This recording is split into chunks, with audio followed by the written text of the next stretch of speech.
might be in the area there. We would urge people in this area of southbound Catalina from Budlong and now heading east again to stay in their homes. There's a chance, Lisa, that this person could bail out of the car, and that could really cause problems. Especially with these tight turns in the very narrow streets here in this residential area. It's like he's making a big loop. Tell me, back to Budlong here, and now we believe heading southbound again. I'm doing that judging by the shadows that the car's leaving behind on the ground. That's all I can really tell you. And but look at he's weaving around. You would think they're going to try to get that pit maneuver going here.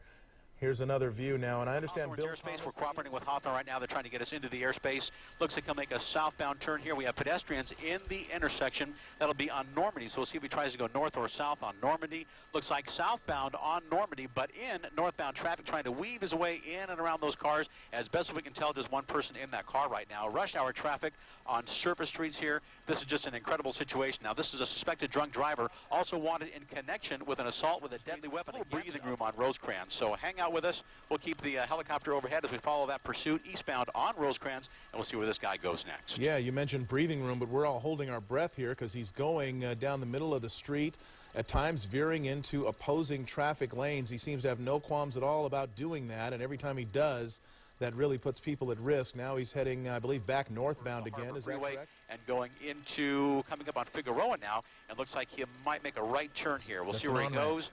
Looks like that LAPD officer almost lost control. Now, that'll be the on-ramp to the Harbor Freeway here in the South Bay. He looks like he's going to pick up the 110. Northbound. That'll be northbound, I believe. Harbor Freeway northbound. And this will be the first time since the beginning of this pursuit that this guy's actually jumped onto the freeway. And I'll tell you, Mark and Michelle, northbound, that was the Harbor northbound. That might be the transition onto the 105 eastbound. He's using the right shoulder to get by traffic. The 105 eastbound actually is one of the more newer transitions here. They have smart lights. They try to regulate the flow of traffic from traffic coming onto the Harbor and over to the 105. So there's actually a stoplight on that connector ramp, and he's facing the trouble of that stoplight right now. Real dangerous for people on that transition road trying to make it off the Harbor onto the 105, but they can apparently see the lights and sirens, as you can see, and there is a splitting of traffic there. He'll go right through the middle of that traffic and try to rejoin the 105 eastbound. And I can tell you, once he gets on the freeway, bad news for that suspected drunk driver. Traffic is gridlock on the 105 eastbound, as it is almost every afternoon at the 110, leaving the 110 area, leaving South LA and out toward Linwood. Average speeds right now on the 105 about 10 to 15 miles per hour.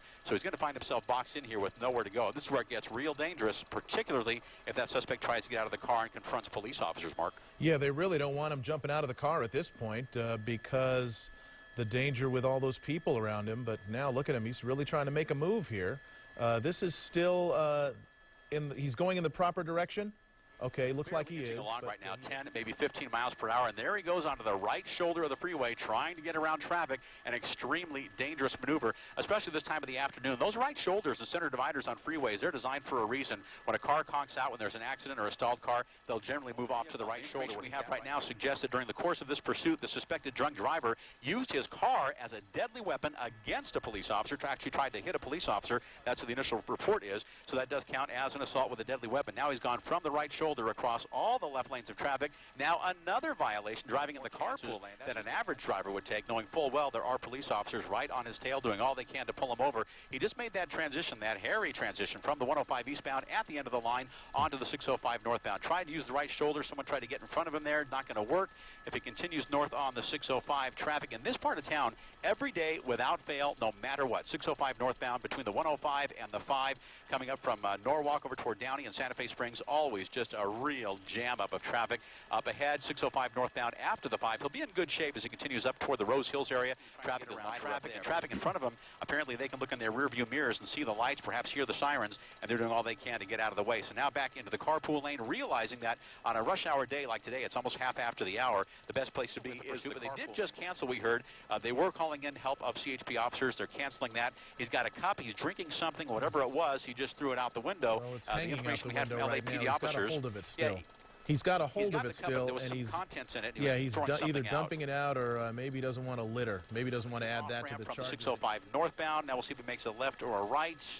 Looks like he'll try to make a left turn, very close to getting hit by that PD cruiser. That would have been a prime opportunity there for a pit maneuver, but too many traffic, too many cars. My estimation, for the best interest of everybody involved in this pursuit, he was better off on the freeway.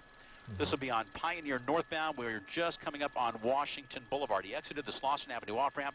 Pioneer now on Washington. We'll see if he makes that left or right on Washington, trying to squeeze by that traffic, narrowly missing that tan car, ready to make a left turn. That'll be continuing now northbound on Pioneer. This is Pioneer where it parallels the 605 freeway in the Whittier area. This will be Whittier and Pico Rivera on the east side of the freeways. You can see by all the homes here in the area, this is a residential area.